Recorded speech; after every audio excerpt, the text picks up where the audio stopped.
I'm Juliette Sarli. In this week's edition of IG Macro Intelligence, we take a look at the February reporting season with a deep dive into CBA and AMP's results.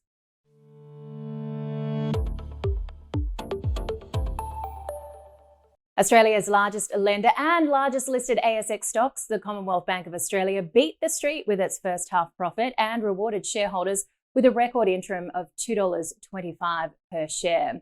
Cash profit for the 6 months to December rose 2% to $5.13 billion, while CBA's net interest margin, which is a key gauge of profitability, rose 2 basis points to 2.08%. Operating expenses in the period rose 6% to $6.4 billion, mainly driven by higher staff expenses due to inflation and increased investment, including $450 million spent on cybersecurity measures.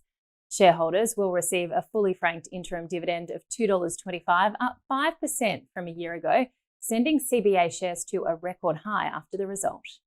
Well, we're very conscious, as you said, that our shareholders, which are predominantly domestic and Australian-based, either directly or through their superannuation fund, the dividends an important part of why you own the Commonwealth Bank, and of course, access to fully franked dividends. So, look, we were pleased, notwithstanding the small increase in the profit, to be able to declare a $2.25 fully franked dividend, and our policy would see us look to pay in the midpoint of that 70 to 80% range.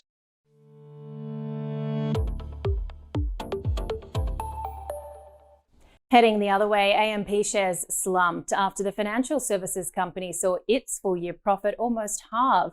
The result included AMP's business simplification spend and the loss it incurred on the sale of its advice business. AMP's full-year statutory profit fell more than 43% on the prior corresponding period to $150 million.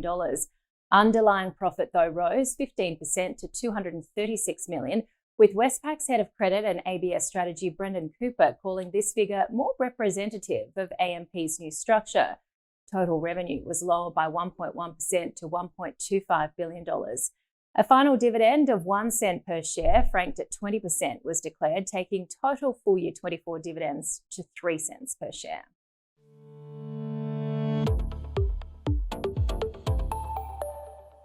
Well, analysts haven't been shy in recommending shareholders sell CBA at its current lofty levels. The average broker recommendation is a sell, according to Refinitiv, with not one of the 13 brokers surveyed suggesting investors buy at these levels. The absolute valuation is quite stretched. It's trading on sort of 27 times PE for a relatively low growth company. But perhaps more importantly, if you look at it on a dividend yield basis, it's trading on about a 3% dividend yield, even after the hike. And from my analysis, I've only seen 2 times when the dividend yield has been below either the Australian government bond yield or even the term deposit rate that you could get at CBA. So these are effectively risk-free alternatives to park your cash. And when we've seen this back in history, these 2 other periods, it's preceded a pretty big decline in the share price for CBA. So I think, great company executing really well, but the fundamentals and valuation are mismatched at this point. CBA at 28, 29 times earnings is incredibly difficult to justify when cash profit growth was 2%. There is no maths in the investment world that makes that make sense. You can buy it for income, you can buy it because it's a blue chip, you can buy it because it feels safe, you can buy it for any one of a number of reasons. I don't think you can buy it justifiably on the current earnings and the current price, unless you have some sort of heroic growth assumption.